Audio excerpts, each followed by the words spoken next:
Welcome to Sravya's food blogs గురు. ఏంటి eggs చూపిస్తున్నా అనుకుంటున్నారా? మరి మన ఐటమ్ ఇప్పుడు ఎగ్స్ తోటే ఏంటి అనుకుంటున్నారా? ఆమ్లెట్. వేడి ఆమ్లెట్ వేసిస్తా, తిని చూసి చెప్పాలి మీరు ఎలా ఉందో, ఓకేనా?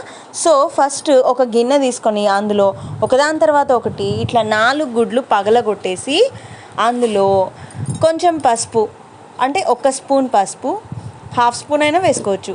నేనైతే హాఫ్ స్పూన్ వేసేసా. హాఫ్ స్పూన్ పసుపు, కొంచెం కారం, కొంచెం ధనియాల పొడి, కొంచెం గరం మసాలా, కొంచెం అల్లం వెల్లుల్లి పేస్ట్, ఉప్పు, చివరిగా నాకు ఇష్టమైన ఐటమ్ ఉల్లిపాయలు.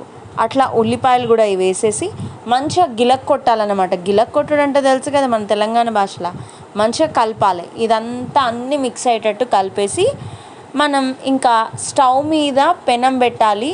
పెనం హీట్ అయిన తర్వాత ఆయిల్ పోసేసి ఇంకా ఈ ఆమ్లెట్ని వేడిగా వేసేసి తింటే ఉంటుంది, సూపర్ ఉంటుంది అన్నమాట.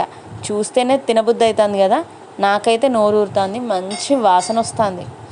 చూసిండ్రా, బాగుంది కదా.